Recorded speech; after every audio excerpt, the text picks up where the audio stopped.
Hello everyone, कैसे हैं आप सब। आई होप आप बिल्कुल अच्छे होंगे। तो टिश्यू में मैंने इंट्रोडक्शन दे दिया था, आपको इंट्रोडक्शन के बारे में बता दी थी कि टिश्यू चैप्टर में हम क्या क्या पढ़ने वाले हैं, क्योंकि हमने पढ़ा था, से क्वेश्चन पूछा था कि प्लांट सेल और जो एनिमल जो प्लांट टिश्यू और एनिमल टिश्यू होती हैं, क्या उनके जो टिश्यू हैं वो दोनों सेम स्ट्रक्चर के बने होते हैं या नहीं होते हैं। आज हम उसी पे चर्चा करेंगे, उसी पे बात करेंगे कि प्लांट टिश्यू में एक्चुअली वो प्लांट टिश्यू अलग अलग होते हैं, डिफरेंस होता है, क्यों डिफरेंस होता है, क्या क्या पार्ट्स होते हैं उनके, उसके बारे में हम बात करते हैं। देखिए, तो सबसे पहले हमारा यहाँ पे है प्लांट टिश्यू। यहाँ पे क्या है, प्लांट टिश्यू की अगर हम बात कर रहे हैं यहाँ पे, ठीक है, तो ये क्या है आपका पूरा का पूरा क्या है, प्लांट टिश्यू। अगर हम बात करते हैं इसकी, देखिए प्लांट टिश्यू है, ये प्लांट टिश्यू दो पार्ट में डिवाइड है, एक मेरिस्मेटिक टिश्यू और एक क्या है, परमानेंट टिश्यू। अगर मैं यहाँ पे बात करूं तो जो प्लांट टिश्यू है, जो आपका प्लांट टिश्यू है, सॉरी, ये आपका जो प्लांट टिश्यू है, ठीक है, ये दो पार्ट में डिवाइड है। कौन कौन से, एक तो मेरिस्मेटिक जो आप अभी देख रहे हैं, ये मेरिस्मेटिक है,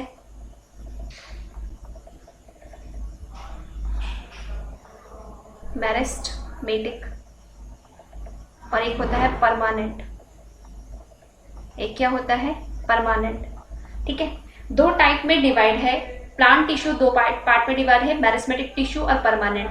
ये जो मेरिस्मेटिक टिश्यू है ये भी फर्दर तीन टाइप में डिवाइड है, ये भी फर्दर तीन पार्ट में डिवाइड है। सबसे पहले इसके पार्ट को मैं बताती हुई जाऊंगी, अपाइकल, फिर सेकंड पार्ट जो है आपका यहाँ लिख देती हूँ मैं, लेटरल।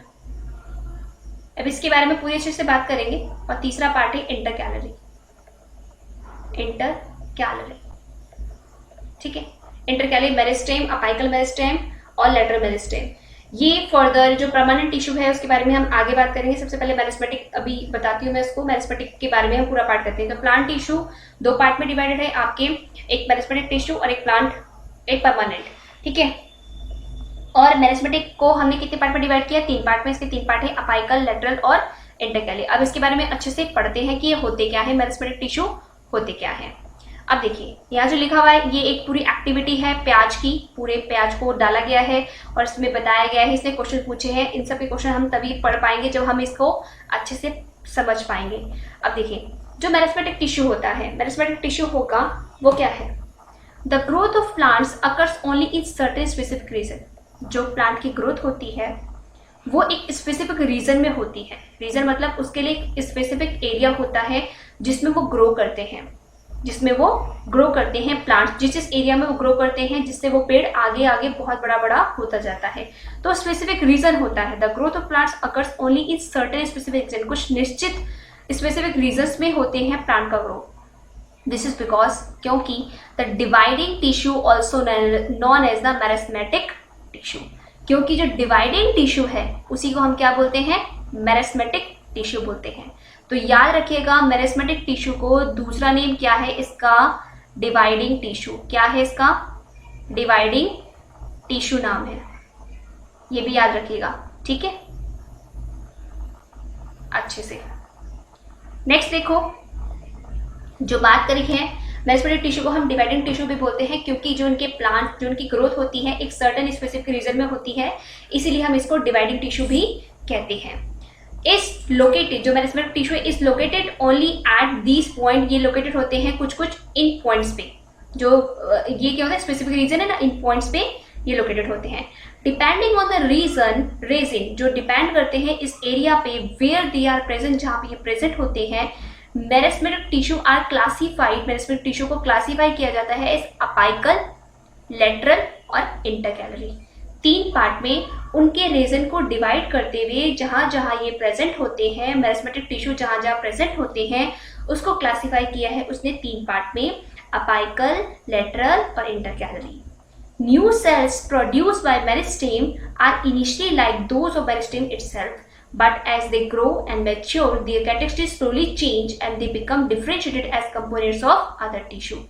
जो नए सेल्स प्रोड्यूस होते हैं बाय मेरिस्टेम, मेरिस्टेम के द्वारा। और इनिशियली लाइक वो ऐसे दिखते हैं जैसे कि मेरिस्टेम खुद का है। जो उसका नए सेल मेरिस्टेम के जो नए सेल प्रोड्यूस होंगे, नए सेल बनेंगे, वो सेम टू सेम मेरिस्टेम के जैसा ही होता है। जैसा मेरिस्टेम दिखता है उसके जैसा ही इनिशियली वो होता है। बट दे ग्रो, जैसे जैसे वो ग्रो करते हैं एंड मैच्योर होते जाते हैं, पकते हुए जाते हैं, दियर कैरेक्टरिस्टिक, जो उनकी कैरेक्टरिस्टिक है, स्लोली चेंज, धीरे धीरे चेंज हो जाते हैं एंड दे बिकम डिफरेंट, और वो अलग हो जाते हैं as components of their tissue, क्योंकि उनके जो कंपोनेंट्स होते हैं, टिश्यू के जो कंपोनेंट्स होते हैं, वो डिफरेंट होते हुए जाते हैं। जब नए सेल बनते हैं तो जब नए सेल बनते हैं मेरिस्टेम के द्वारा, तो मेरिस्टेम की तरह ही दिखते हैं। लेकिन जैसे जैसे वो ग्रो होते हैं, मेरिस्टेम जैसे जैसे ग्रो होता है, उसका कैरेक्टरिस्टिक्स धीरे धीरे क्या हो जाता है, चेंज हो जाता है, जिसकी वजह से वो धीरे धीरे अलग हो जाते हैं, क्योंकि उनके जो कंपोनेंट्स है वो अदर टिश्यू के जो टिश्यू है उसके जो कंपोनेंट्स है वो अलग हो जाते हैं धीरे धीरे जाके। इसीलिए जो मेरिस्टेम है वो स्लोली स्लोली उनका जो कैरेक्टरिस्टिक्स है वो भी चेंज हो जाता है। आई होप यहाँ तक भी कोई प्रॉब्लम नहीं हुई होगी, समझ में आ गया होगा। नेक्स्ट पे चलते हैं, नेक्स्ट पैराग्राफ पे। ये क्या है, ठीक है। सबसे पहले ये मेरिस्टेम टिश्यू के बारे में हम बात कर लेते हैं। ये कहाँ कहाँ मिलते हैं। ये है आपका अपाइकल मेरिस्टेम, ये है आपका अपाइकल मेरिस्टेम। यहाँ पे क्या है, इंटरकैलरी मेरिस्टेम। ये पूरा ये क्या है, इंटरकैलरी मेरिस्टेम। और ये क्या है आपका नीचे लेटरल मेरिस्टेम, जो ये आपका डंडा सा दिख रहा है ना, ये आपका लेटरल मेरिस्टेम है। मैं इसको शॉर्ट पे बताती हूँ अपाइकल मेरिस्टेम क्या है। ये अपाइकल मेरिस्टेम क्या है, tip of the stem and roots. कहाँ पाए जाते हैं, tip of the stem and root. जो सबसे आगे वाला पार्ट होता है ना, ये किसी पौधे का सबसे आगे वाला पार्ट है अपाइकल। अपाइकल ये जो नोड होता है ना, टिप होता है, इसे बोलते हैं टिप। जो नोक सी होती है इसे टिप बोलते हैं। यहाँ पर जो स्टेम यानी जो तना होता है और जो रूट्स, इन दोनों पे जगह पे अपाइकल मेरिस्टेम पाया जाता है, जो कि इंक्रीज करता है क्या, लेंथ को। इट इंक्रीज, अभी मैं इसके बारे में नीचे लिखा हुआ है उसके बारे में बताऊंगी। It increase the length of the stem and roots. ये क्या करता है, इंक्रीज कर देता है किसकी लेंथ को, स्टेम की लेंथ को और रूट्स की लेंथ को। अगर कोई पौधा जन्मा है, कोई पौधा उगाया गया है, तो जब वो पौधा आ गया तो उसको बढ़ना भी तो है, उसको बड़ा भी तो होना है। तो जैसे जैसे, और उसकी जड़ें मजबूत भी तो होनी है। तो जो पौधा बढ़ेगा यानी कि जो स्टेम बढ़ेगी वो किसके कारण बढ़ेगी, लेंथ उसकी किसके कारण बढ़ेगी, अपाइकल मेरिस्टेम के कारण। और जो उसकी जड़ें हैं वो भी इंक्रीज होंगी, वो भी अपना फैलाव करेंगी। बड़े बड़े पेड़ क्या करते हैं, उनकी जड़ें काफी बड़ी बड़ी होती हैं, तो वो भी अपना फैलाव करेंगी। तो जैसे जैसे वो फैलते जाएंगे, वो किसके कारण, कौन से टिश्यू के कारण, अपाइकल मेरिस्टेम टिश्यू के कारण वो धीरे धीरे इंक्रीज होती भी जाती है। दूसरी अगर मैं बात करूं, दूसरा नेम है लेटरल मेरिस्टेम। दूसरा का क्या है आपका, लेटरल पार्ट, ठीक है। दूसरा आपका लेटरल मेरिस्टेम है। ये क्या करता है, जो लेटरल मेरिस्टेम है ये क्या करता है, ये जो गर्द होती है ना, गर्द मतलब जो उसकी चौड़ाई होती है, सतह होती है, गर्द का मतलब जो सतह होती है, उसको इंक्रीज करता है। पेड़ देखिए, जनरली जो पेड़ होता है आपका वो इस तरीके से होता है। यहाँ पे आपका क्या होते हैं, जड़ें होती हैं, पूरी बड़ी बड़ी बड़ी बड़ी जड़ें होती हैं, ठीक है। और ये पूरा पूरा आपका पेड़ है, ठीक है। ये पूरा पूरा आपका सुंदर सा पेड़ है। और ये जो ये है, ये पूरा पूरा पार्ट, इसमें बहुत सारे पार्ट लगे हुए होते हैं, ठीक है। और शाखाएं भी होती हैं, इसमें नोड्स भी होते हैं। देखिए जैसे ये शाखाएं होंगी, इसका भी एक छोटा सा पेड़ होगा, ऐसे ऐसे बनेगा वो पूरा का पूरा। तो देखो जो लेटरल मेरिस्टेम है ना, ये क्या करता है, ये जो चौड़ाई है ना, ये जो लेटरल मेरिस्टेम की चौड़ाई है, इसको इंक्रीज करता है। क्योंकि एक छोटा सा आम का पौधा लगा होगा, आम का छोटा सा पौधा लगाओगे तो क्या होगा, वो पहले तो पतला सा ही होगा ना, पहले पतला होगा, लेकिन धीरे धीरे टाइम के साथ साथ में जो उसकी गर्त है, जो उसकी चौड़ाई है, वो धीरे धीरे क्या हो जाएगी, बढ़ जाएगी। वो कौन बढ़ाएगा, लेटरल मेरिस्टेम इंक्रीज कर देगा उसके गर्त को, उसकी चौड़ाई को, उसकी ब्रेथ को इंक्रीज कर देगा। क्लियर। स्टेम की और रूट्स की, किसकी, स्टेम की और रूट्स की। फिर आता है इंटर कैलरी। इंटर कैलरी कहाँ पाए जाते हैं? जहाँ ये नोड्स होते हैं ना, जहाँ नोड्स होते हैं यानी कि जहाँ पे गांठ होती है, जहाँ पे नोड्स होते हैं, जहाँ पे गांठ होती है, जहाँ पे फूल उगने वाला होता है, जहाँ शाखाएं होती हैं, वहां पर ये इंटर कैलरी मेरिस्टेम पाया जाता है। इंटर से आप समझ जाइएगा मध्य में, इंटर का मतलब मध्य में, मतलब बीच में। तो इंटर कैलरी कहाँ पाई जाती है? जहाँ पे नोड्स होते हैं, जहाँ शाखाएं होती है। तो वहां पे आपने देखा होगा पेड़ों पे, तो जो शाखाएं होती हैं वहां पर क्या होता है कि गांठ पड़ जाती है, वहां पे क्या हो जाता है? गांठ पड़ जाती है। तो वो जो गांठ है ना, वो क्या करता है? इंटर कैलरी मेरिस्टेम के कारण होती है, जो कि क्या करती है? इसको बनाने के, ताकि जो शाखाएं हैं वो भी, ब्रांचेस हैं वो भी अच्छे से ग्रो हो सके। ये शॉर्ट में मैंने इसके बारे में पूरा बता दिया कि ये पूरा कैसा दिखता है स्ट्रक्चर। इसके बारे में देखो ध्यान से, अब हम पढ़ते हैं इसके बारे में। हम नीचे चलते हैं पढ़ने के लिए। अब देखो, अब जो मैंने पढ़ाया था उसके बारे में देखते हैं। Apical meristem is present at the growing tips of stem and root and increase the length of stems and root. Apical meristem क्या करता है? इस प्रेजेंट होता है at the growing tip of stem, जहाँ पे स्टेम और रूट्स ग्रो कर रहे हैं ना, उसके बिल्कुल नोक पूरे टिप पे होता है अपाइकल मेरिस्टेम, एंड इंक्रीज कर देता है the length of stem and root, और उनकी लेंथ को इंक्रीज करने का काम करता है कौन? Apical meristem. The girth of the stem और roots increase due to lateral meristem. जो गर्थ होती है स्टेम और रूट की, यानी कि सतह जो होती है, जो उसकी सतह है किसकी? स्टेम और रूट की, उसको इंक्रीज करने का, उसको ब्रेथ को बढ़ाने का काम कौन करता है? लैटरल मेरिस्टेम करता है, जिसको हम क्या बोलते हैं? इसका दूसरा नेम है कैबियम। इसका दूसरा नेम है cambium. Intercalary meristem seen in some plants is located near the node. जो इंटरकैलरी मेरिस्टेम है वो दिखाई देता है कुछ प्लांट्स में, इज लोकेटेड, जो कि लोकेटेड होता है नियर द नोड, नोड के पास में। वो जो गांठ सी होती है उस शाखा के पास में इंटरकैलरी मेरिस्टेम दिखाई देता है। अब आपको तीनों के बारे में अच्छे से पता चल गया होगा कि कौन कौन कितना कितना वर्क करता है। अब इसकी कुछ स्पेसिफिक बातें हैं जो हमें पता करनी है। चलिए उस पर चलते हैं। देखिए उसके बाद क्या हुआ, आप इसके मेरिस्मेटिक टिश्यू के कुछ स्पेसिफिक बात को पढ़ लेते हैं। इसमें क्या है? Cells of meristematic tissue are very active. जो सेल्स होते हैं मेरिस्मेटिक टिश्यू के, वो बहुत ज़्यादा एक्टिव होते हैं। वो बहुत ज़्यादा एक्टिव होते हैं। क्या होते हैं? बहुत ज़्यादा एक्टिव। याद रखिएगा, जो सेल होते हैं मेरिस्मेटिक टिश्यू के बहुत ज़्यादा एक्टिव होते हैं। They have dense cytoplasm. उसका जो साइटोप्लाज्म होता है बहुत डेंस होता है। थिन सेलुलोज वॉल्स होती हैं एंड प्रोमिनेंट न्यूक्लिया, और न्यूक्लिया भी इनका प्रोमिनेंट होता है। They lack vacuoles. इनके पास जो वैक्यूल्स होते हैं उनकी कमी होती है। अब इसने क्वेश्चन पूछा है, can you think why they would lack vacuoles? क्या आप समझ सकते हैं कि वैक्यूल्स कम क्यों हैं? एक बात सोचो, वैक्यूल क्या करता है? आपने सेल वाले चैप्टर में अगर नहीं पढ़ा है तो पीछे जाके लिंक डिस्क्रिप्शन मिल जाएगा, उसको पढ़ लेना।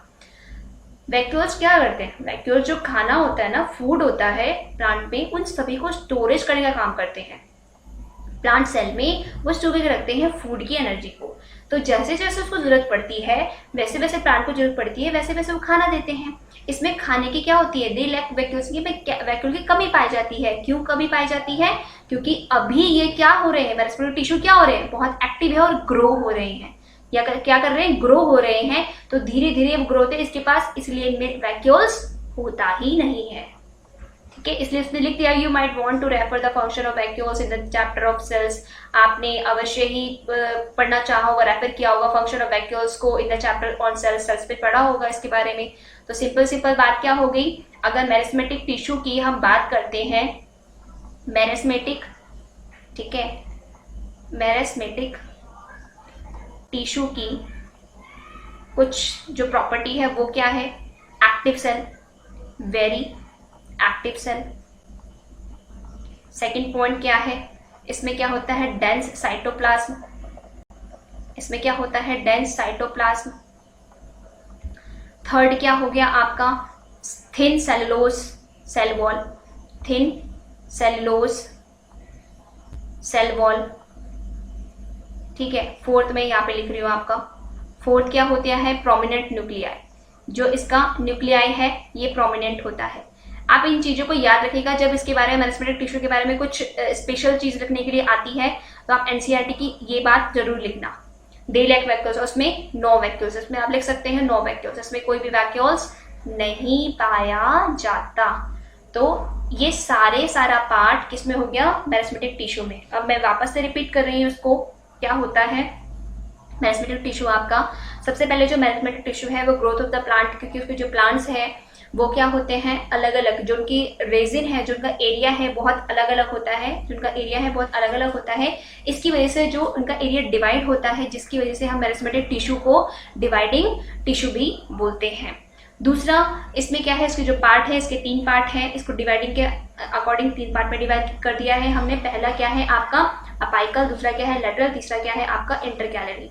जो अपाइकल है, अपाइकल कहाँ पाया जाता है? Tip of the stem and root, जो टिप होती है स्टेम और रूट की वहां पे पाया जाता है, जो कि लेंथ को इंक्रीज करता है। देन जो आपका लेटरल है, लेटरल क्या करता है? लेटरल आपका स्टेम और रूट की जो गर्थ होती है, जो उसकी सतह है, उसको इंक्रीज करने का काम करता है। देन थर्ड क्या है? इंटरकैलरी। इंटरकैलरी कुछ प्लांट्स में कहाँ पे पाए जाते हैं? नोड के नियर, या जहाँ पे नोड होते हैं, जहाँ पे गांठ होती है उसके नियर पाए जाते हैं। उसके बाद हमने इतनी बात पढ़ने के बाद हमने सेल्स मेरिस्टेमेटिक टिश्यू के बारे में पढ़ा। मेरिस्टेमेटिक टिश्यू के जो सेल्स होते हैं वो बहुत ही ज्यादा एक्टिव होते हैं, उनमें डेंस साइटोप्लाज्म पाया जाता है, उनमें सेल वॉल होती है बहुत पतली सी होती है, वो प्रोमिनेंट न्यूक्लियर रखते हैं, दे लैक वॉक्यूल फैक्टर्स उसमें नहीं पाए जाते हैं। तो मेरिस्टेमेटिक टिश्यू यहीं पे खत्म हो गया। देन आपका पूरा क्या आता है? Permanent tissue. अब हम इसके परमानेंट टिश्यू के बारे में पढ़ते हैं थोड़ा। देखिए व्हाट हैपन, क्या होता है to the cells form by the meristematic tissue. क्या होता है जब सेल फॉर्म करते हैं, बनाते हैं मेरिस्टेमेटिक टिश्यू को? क्या होता है जब सेल मेरिस्टेमेटिक टिश्यू को बनाते हैं? They take up a specific role and lose the ability to divide. क्या करते हैं? दे टेक अप, वो टिकअप कर लेते हैं, स्पेसिफिक एक स्पेसिफिक रोल होता है और लूज कर देते हैं एबिलिटी टू डिवाइड। अगर वो मेरिस्टेमेटिक टिश्यू क्या करता है? डिवाइड होना बंद कर दे। मेरिस्टेमेटिक टिश्यू में डिवाइडेशन तो हो रहा है ना, ग्रोथ के लिए डिवाइडेशन हो रहा है।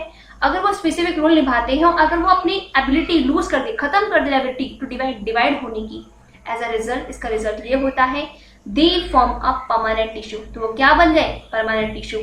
जब तक मेरिस्टेमेटिक टिश्यू डिवाइड हो रहा है तो उस प्लांट की ग्रोथ हो रही है, उस प्लांट की ग्रोथ हो रही है।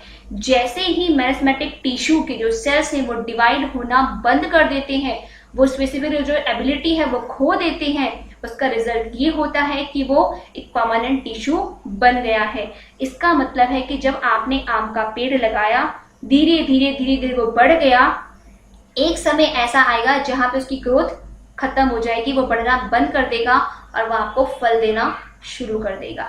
तो इसका मतलब है कि उसके जो सेल्स है वो सारे के सारे कैसे हो गए? उस ग्रुप ऑफ सेल्स अब किसके बन गए? परमानेंट टिश्यू बन गया। वो मेरिस्टेमेटिक टिश्यू से कैसा बन गया? परमानेंट टिश्यू बन गया, क्योंकि उसने डिवाइड होना कम कर दिया, पूरी एबिलिटी को खत्म कर दिया। This process of taking up a permanent shape, size and a function is called differentiation. इस प्रोसेस में क्या होता है? इस प्रोसेस में क्या क्या मिलता है? उसको परमानेंट शेप मिल जाता है, उस पेड़ को परमानेंट शेप मिल जाएगा, साइज मिल जाएगा और फंक्शन मिल जाएगा, जिसके कारण से उसे डिफरेंशिएट करा जाता है, अलग रखा जा सकता है। Differentiation leads to be development of various type of permanent tissue. जो डिफरेंशिएशन होता है, जो कि हम डिफरेंशिएट करते हैं, लीड करता है टू डेवलपमेंट, ग्रोथ के लिए, डेवलपमेंट करने के लिए, विकास करने के लिए of various type of permanent tissue, बहुत सारे परमानेंट टिश्यू के, बहुत सारे परमानेंट टिश्यू को डिवाइड करने के लिए यूज किया जाता है। आई होप यहाँ तक में कोई प्रॉब्लम नहीं होगी। सिंपल इसने बात ये कही है कि जो परमानेंट टिश्यू वो कैसे बनते हैं। when the meristematic tissue lose the ability to divide, जब मेरिस्टेमेटिक टिश्यू लूज कर देते हैं अपनी एबिलिटी को टू डिवाइड होने की, एज अ रिजल्ट इसका रिजल्ट होता है कि they form a permanent tissue, कि वो परमानेंट टिश्यू बना लेते हैं। उस प्रोसेस में क्या होता है? दे taking up a permanent shape, उनके पास परमानेंट शेप आ जाता है, साइज आ जाता है और फंक्शन हो जाता है, जिसकी वजह से हम उसको डिफरेंशिएशन अलग किया जाता है, डिफरेंशिएशन भी कहा जाता है। ठीक है, बात समझ में आई। अब परमानेंट टिश्यू की मैंने अगर बात करी है तो परमानेंट टिश्यू 2 टाइप के होते हैं। परमानेंट जो टिश्यू है वो आपके 2 टाइप्स के हैं। जो परमानेंट टिश्यू है वो आपके 2 टाइप्स के, सॉरी, ठीक है, परमानेंट टिश्यू आपके 2 टाइप्स के, मैं यही लिख देती हूँ, 1 2। एक है सिंपल टिश्यू, एक है सिंपल, एक है कॉम्प्लेक्स। अभी हम देखो ये सिंपल परमानेंट टिश्यू यहाँ पे है, एक कॉम्प्लेक्स परमानेंट टिश्यू आप एक और पढ़ेंगे। सिंपल के भी 3 पार्ट हैं, सिंपल के भी 3 पार्ट है, मैं जनरली अभी बता रही हूँ, यहाँ पे जगह नहीं है। सिंपल के 3 पार्ट है, कौन सा, कॉलेनकाइमा, स्क्लेरेनकाइमा, ठीक है, और एक पार्ट और है जिसके बारे में हम बात करेंगे अभी, किसके, सिंपल टिश्यू के बारे में, सिंपल परमानेंट टिश्यू के बारे में। कॉम्प्लेक्स में कौन कौन से आएंगे, जाइलम और फ्लोएम, ठीक है। अब हम इसके बारे में बात करते हैं। चलिए देखिए, परमानेंट टिश्यू के बाद इसमें पूरी नीचे एक्टिविटी दिखाई गई है, ठीक है, आपकी एक्टिविटी नीचे है, ये पूरी एक्टिविटी दिखाई गई है, आप इसको पढ़ लेना, कोई ज्यादा बड़ी बात नहीं है, आराम से समझ में आएगा। सेल के बारे में ही है, जैसे हमने सेल के चैप्टर में पढ़ा थी एक्टिविटी, सेम उसकी तरह ही एक्टिविटी है, आप इसे पढ़ लोगे समझ में आ जाएगा। उसके अकॉर्डिंग इसने चेंज किया है, उसके बाद उसने क्वेश्चन पूछे होंगे जिसका आंसर इस सिंपल परमानेंट टिश्यू में होगा, क्योंकि जो क्वेश्चन पूछता है उसका आंसर वो बीच में दे देता है, एनसीईआरटी इसकी खासियत है। सिंपल परमानेंट टिश्यू के बारे में हम बात करते हैं, सिंपल परमानेंट टिश्यू क्या है, क्योंकि हमारे जो परमानेंट टिश्यू है उसमें से एक सिंपल परमानेंट टिश्यू हो गया और एक क्या हो गया, कॉम्प्लेक्स परमानेंट टिश्यू हो गया। तो सिंपल परमानेंट टिश्यू क्या है, a few layers of cells beneath the epidermis are generally simple permanent tissue. A few layers of cells की जो कुछ लेयर्स होती हैं बीनीथ, जो कि नीचे होती है किसकी, एपिडर्मिस की, आर जनरली इसको हम क्या बोलते हैं, सिंपल परमानेंट टिश्यू। तो सिंपल आपकी डेफिनेशन हो गई, a few layers of cell beneath the epidermis, जो एपिडर्मिस के नीचे पाई जाती है उसको हम सिंपल परमानेंट टिश्यू कहते हैं। Parenchyma, parenchyma is most common simple permanent tissue. जो पैरेन्काइमा है सबसे कॉमन परमानेंट टिश्यू है, तो याद रखिएगा सबसे common, parenchyma is the most common simple permanent tissue. It consist of relatively up specialised cell with thin cell wall. ये क्या रखता है, याद रखना है, पैरेन्काइमा क्या रखता है, ये कंसिस्ट करता है ऑफ रिलेटिवली अनस्पेशलाइज्ड, कोई भी स्पेशलाइज्ड सेल नहीं होता इसमें, विथ थिन सेल वॉल, और क्या रखता है, एक पतली सी सेल वॉल रखेगा जिसमें कोई भी अनस्पेशलाइज्ड सेल्स रहते हैं। दे आर लिविंग सेल, लेकिन जो इसके सेल्स होते हैं पैरेन्काइमा के वो कैसे होते हैं, लिविंग होते हैं। याद रखिएगा पैरेन्काइमा की कौन कौन सी प्रॉपर्टी है। They are usually loosely arranged, thus large spaces between cells यानी intercellular cells are found in the tissue. They are usually loosely arrange, इनको जो अरेंज किया जाता है ना, इनका जो अरेंजमेंट होता है बहुत ही हल्का सा अरेंजमेंट होता है, बहुत ही हल्का अरेंजमेंट किया जाता है। दस इस प्रकार से लार्ज स्पेसेस बिटवीन सेल, इनके सेल्स के बीच में बहुत बड़े बड़े स्पेसेस होते हैं जिसको इंटर सेलुलर स्पेसेस भी कहते हैं। आर फाउंड, पाए जाते हैं इन दिस टिश्यू, इस टाइप के टिश्यू में, किसमें, परमानेंट टिश्यू में। क्लियर, इतनी बात समझ में आ गई होगी। अब देखो इसके आगे हम पढ़ते हैं ये क्या है, पूरा डायग्राम के। दिस टिश्यू जनरली, ये जो टिश्यू है कौन, परमानेंट टिश्यू, जनरली स्टोर करता है किसको, फूड को। पैरेन्काइमा टिश्यू क्या करता है, जो आपका खाना है उसको स्टोर करके रखता है। अब देखो इसमें कुछ डायग्राम दिए हुए हैं। पैरेन्काइमा की अगर वो बात कर रहा है तो पैरेन्काइमा में देख रहे हो आप सेल, ये पैरेन्काइमा का जो सेल है ना वो इस तरीके से कुछ ड्रॉ किया हुआ दिख रहा है, इस तरीके से कुछ ड्रॉ किया हुआ दिख रहा है। ये अलग अलग सेल्स है जिनके बीच में स्पेसेस होता है, काफी बड़े होते हैं जिनके बीच में स्पेस पाया जाता है, इसलिए हम इसको इंटरसेलुलर स्पेसेस भी कहते हैं। तो परमानेंट टिश्यू क्या है, मैं एक बार दोबारा से रिपीट कर देती हूँ। परमानेंट टिश्यू में क्या क्या, ये कंसिस्ट करता है क्या क्या, रिलेटिवली अनस्पेशलाइज्ड सेल, ये अनस्पेशलाइज्ड सेल रखता है with the thin cell wall, एक सेल वॉल के साथ साथ में। दे आर लिविंग सेल, वो सारे के सारे क्या होते हैं, लिविंग सेल्स होते हैं। They are usually loosely arrange, जो कि बहुत लूजली अरेंज किए जाते हैं। पैरेन्काइमा में क्या क्या प्रॉपर्टी है, सबसे पहला कि इसकी अनस्पेशलाइज्ड सेल होती है, इसकी अनस्पेशलाइज्ड सेल होती है, अनस्पेशलाइज्ड सेल्स होते हैं। दूसरा है कि थिन सेल वॉल होती है, थिन सेल वॉल होती है। थर्ड हो गया आपका लूजली अरेंज्ड होते हैं, आपको लिखना है ये सब, याद रखिएगा क्योंकि डिफरेंस आता है इसमें पैरेन्काइमा, कॉलेन्काइमा और स्क्लेरेन्काइमा, तो आपको ये चीजें याद रखनी है। लूजली अरेंज होते हैं जिसके कारण से इसमें क्या पाया जाता है, इसमें स्पेस पाया जाता है इनके बीच में। और उसके बाद है this tissue generally store food, और जो ये टिश्यू है कौन, पैरेनकाइमा क्या करके रखता है, खाने को स्टोर करके रखता है। आई होप यहाँ तक क्लियर हो गई होगी बात। देखिए उसके आगे क्या लिखा हुआ है, तो मैंने सेक्शन समझा दिया, उस पे डायग्राम के नीचे जब हम जस्ट आ गए हैं, इन सम सिचुएशन, कुछ सिचुएशन में इट कंटेन क्लोरोफिल, ये क्या रखता है, क्लोरोफिल भी रखता है, एंड परफॉर्म फोटोसिंथेसिस, और परफॉर्म करता है photosynthesis, then it is called the chlorenchyma, तब इसको हम क्या बोलते हैं, क्लोरेनकाइमा। ये मोस्ट इंपॉर्टेंट एक क्वेश्चन है कि ऐसे कौन सा टिश्यू होता है जो कि क्लोरोफिल रखता है, कंटेन करता है क्लोरोफिल एंड परफॉर्म करता है photosynthesis. Name the tissue which contain chlorophyll and performs photosynthesis, और परफॉर्म करता है फोटोसिंथेसिस, उसे हम क्या बोलते हैं, क्लोरेनकाइमा। क्या बोलते हैं, क्लोरेनकाइमा। क्लोरेनकाइमा बना किससे, पैरेनकाइमा से। कुछ ही सिचुएशन ऐसी होती है पैरेनकाइमा में जब वो क्लोरोफिल रखता है, अगर क्लोरोफिल रखेगा पैरेनकाइमा तो क्या करेगा, फोटोसिंथेसिस करेगा, फोटोसिंथेसिस करेगा, जिसकी वजह से उसको क्या कहा गया, क्लोरेनकाइमा कहा गया। इन एक्वाटिक प्लांट्स, एक्वाटिक मतलब जो पानी में रहते हैं, in aquatic plants large air cavities are present in parenchyma to help them float. Aquatic plants में बहुत बड़ा एयर कैविटीज, बहुत ज्यादा एयर कैविटीज, खाली जगह, एयर कैविटीज का मतलब खाली जगह, एयर की कैविटी होती है, आर प्रेजेंट होती है पैरेनकाइमा में, जो कि हेल्प करती है देम फ्लोट, उन्हें फ्लोट करने के लिए। किसको, कुछ एक्वाटिक प्लांट्स होते हैं, एक्वाटिक प्लांट्स पानी में क्या करते हैं, तैरते हैं, पानी में तैरते हैं। कैसे तैर पाते हैं, पैरेनकाइमा जिसके अंदर लार्ज एयर कैविटीज होती है, ऐसे पैरेनकाइमा जिसके अंदर लार्ज एयर कैविटीज होती है, जो कि हेल्प करती है उसे फ्लोट होने के लिए, उसे क्या करने के लिए, चलाने के लिए, जल में चलने के लिए। Such parenchyma type is called the aerenchyma.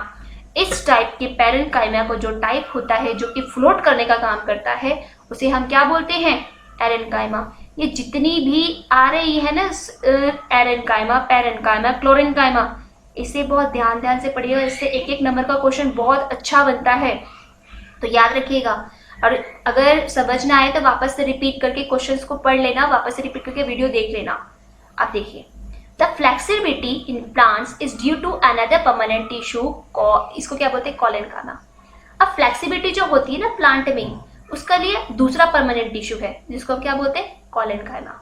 मैंने क्या कहा था, जो परमानेंट टिश्यू है, जो सिंपल परमानेंट टिश्यू था, उसको भी हमने 3 पार्ट में डिवाइड किया, एक पैरेनकाइमा, एक कॉलेनकाइमा, एक स्क्लेरेनकाइमा।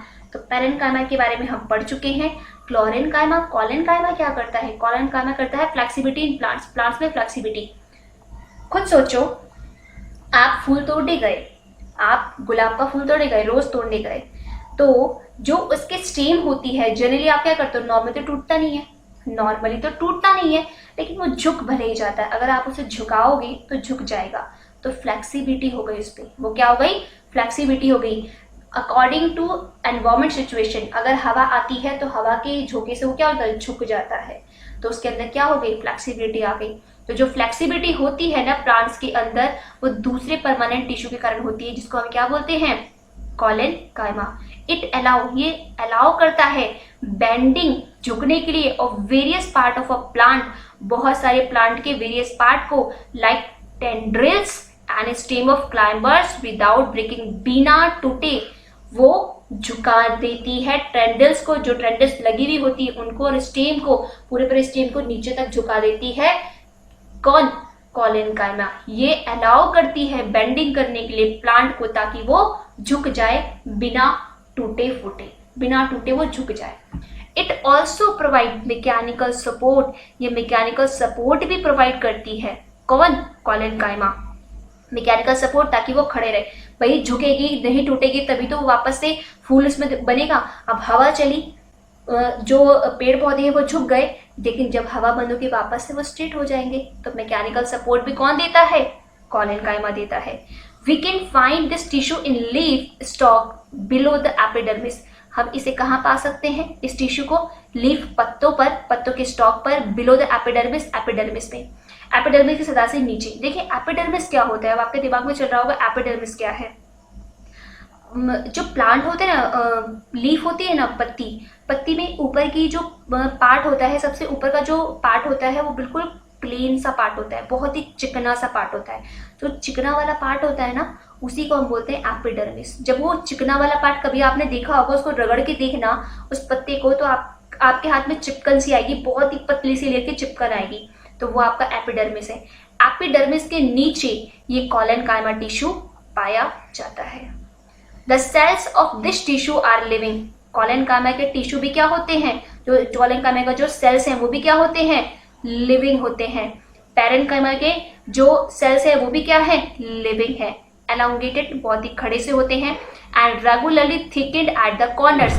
और रेगुलरली थिकेंड मतलब चौड़े से होते हैं, थिक होते हैं, मोटे से, एट द कॉर्नर्स साइड से मोटे होते हैं, एलोंगेटेड लंबे होते हैं, लिविंग होते हैं। There is very little intercellular spaces. इनके बीच में बहुत ही कम इंटरसेलुलर स्पेसिस होता है, बहुत कम स्पेस इनके बीच में पाया जाता है। किसके बीच में, कॉलेनकाइमा के बीच में। पैरेन्काइमा में इंटरसेलुलर स्पेस बहुत ज्यादा था, लेकिन कॉलेनकाइमा में इंटरसेलुलर स्पेस बहुत कम है। अब मैं वापस से रिपीट करी हूँ, कॉलेनकाइमा को इसलिए क्या करते हैं, फ्लेक्सिबिलिटी देते हैं प्लांट्स के अंदर, परमानेंट टिश्यू जिसको हमने कॉलेनकाइमा किया। ये अलाउ करता है बेंडिंग करने के लिए, झुकाने के लिए वेरियस पार्ट ऑफ प्लांट के बहुत सारे पार्ट को, लाइक कौन सी, ट्रेंडिल्स और stem of climbers, without bending, बिना किसी टूटे।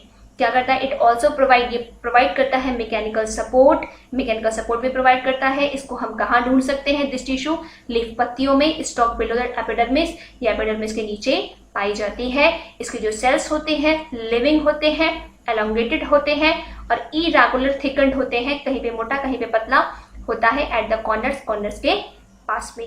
और इनके बीच में इंटरसेलुलर स्पेस बहुत कम पाया जाता है। आई होप आपको पैरेन्काइमा और किसमें, कॉलेनकाइमा में डिफरेंस भी आप आसानी से लिख सकते हैं इसके अकॉर्डिंग। क्लियर। अब आगे बढ़ते हैं। देखिए कुछ जो पिक्चर्स दिए हुए हैं ए, बी और सी करके, फर्स्ट पार्ट और सेकंड पार्ट करके, इसके बारे में थोड़ा सा बता देती हूँ। देखिए इंटरसेलुलर स्पेसेस, जो इंटरसेलुलर स्पेसेस है ये किसके हैं, पैरेन्काइमा के हैं। बी पार्ट में ये वॉल थिकेंड होती है, न्यूक्लियस होता है, वैक्यूल्स होते हैं, सेल वॉल होते हैं, ये सारे के सारे इसमें पाए जाते हैं पूरे में। इसमें है थिक लिग्निफाइड वॉल्स होते हैं, ये थिक लिग्निफाइड वॉल्स हैं। देखिए इसमें बता रहे हैं various type of simple tissue, जो बहुत सारे टाइप्स है सिंपल टिश्यू के, वो कौन से, पैरेन्काइमा। ए वाला पार्ट क्या है, पैरेन्काइमा का। बी वाला पार्ट क्या है, कॉलेनकाइमा का। सी वाला पार्ट क्या है आपका, स्क्लेरेन्काइमा का। और डी वाला पार्ट क्या है आपका, ट्रांसवर्सल सेक्शन या लॉन्गिट्यूडनल सेक्शन। ये ट्रांसवर्सल है आपका, और जो सेकंड वाला पार्ट है वो कितना है, लॉन्गिट्यूडनल है। अब आप इस बात को ध्यान दीजिएगा, जो स्क्लेरेन्काइमा है, अभी मैंने इसके स्क्लेरेन्काइमा के बारे में अभी नहीं पढ़ाया है, लेकिन पैरेन्काइमा और कॉलेनकाइमा के बारे में मैंने बता दिया। पैरेन्काइमा में जो इंटरसेलुलर स्पेसेस होते हैं काफी ज्यादा बड़े बड़े होते हैं। ये डॉट डॉट दिख रहा है आपको, ये जगह दिख रही है, इसको फिल कर रही हूँ मैं, जिसको ये आपका क्या है, इंटरसेलुलर स्पेसेस, जो कि दो सेल्स के बीच में, दो परमानेंट सेल्स के बीच में पाया जाता है। बी क्या है, कॉलेनकाइमा। कॉलेनकाइमा में क्या क्या प्रॉपर्टी होती है, वॉल थिकनिंग होती है, मोटी सी होती है, ये दिख रही है आपको पूरी रेड कलर की, ठीक है। और न्यूक्लियस ये आपका पाया जा रहा है कहाँ पे, ये आपका ग्रीन कलर का न्यूक्लियस पाया जा रहा है। वैक्यूल्स मैंने खाली जगह बताई थी, तो खाली जगह इसमें बहुत ज्यादा होती है। सेल वॉल जो ग्रीन कलर की पत्तियां जा रही है, ग्रीन कलर का ये पूरा पार्ट जा रहा है, इसमें क्या होती है, सेल वॉल भी पाई जाती है। तो ये किसमें है, कॉलेनकाइमा का स्ट्रक्चर है। आप इसको आराम से बना सकते हो, इसको बनाओगे तो ज़्यादा अच्छे मार्क्स मिल जाते हैं, क्योंकि एक शो करना कि आपको अच्छे से आता है एंड उसको शो भी करना आता है, तो ये बहुत अच्छी बात होती है, एग्जामिनर इससे खुश हो जाता है। ठीक है, तो आप इसको आराम से लिख सकते हैं, कोई प्रॉब्लम नहीं है, याद भी करने में कोई दिक्कत नहीं होगी। आई होप यहाँ तक मैं आपको समझ में आ गया होगा। जो स्क्लेरेन्काइमा है वो मैं नेक्स्ट वीडियो में आपको समझा दूंगी, क्योंकि उसमें भी दो पार्ट हैं अच्छे से, और उसके बाद ही आगे वाले नेक्स्ट वीडियो में और आगे पार्ट को एलिब्रेट करेंगे हम। अभी के लिए इतना ही। अगर आपने इस चैनल को सब्सक्राइब नहीं किया तो चैनल को सब्सक्राइब जरूर कर लीजिएगा, ताकि आपको नोटिफिकेशन आपको मिल जाए। और इस पार्ट में पूरे पार्ट में अगर कहीं पे भी कोई प्रॉब्लम आई होगी तो नीचे कमेंट बॉक्स में जरूर लिख दीजिएगा, ताकि मैं उसको सॉल्व कर सकूं। ठीक है, आई होप अगर आप इसको अच्छे से ध्यान से पढ़ेंगे ना तो आपको बहुत इजीली याद हो जाएंगे, आपको पता भी नहीं चलेगा कि आपको याद हो गया। धीरे धीरे बस इसको 2 बार आपको मन से पढ़ना है, एक बार मेरी बात को सुनना है, एक बार खुद से पढ़ना है, एंड देन एक बार अगेन खुद से पढ़ना है। कुछ प्रॉब्लम होती है तो आप पूछ लीजिएगा, आराम से चीजें स्मूथली याद हो जाएंगी, लिखने की हैबिट आपको हो जाएगी। आई होप आपको ये वीडियो बिल्कुल पसंद आएगा। अगर वीडियो पसंद आई हो तो लाइक, कमेंट और शेयर करना ना भूलें। Thank you very much.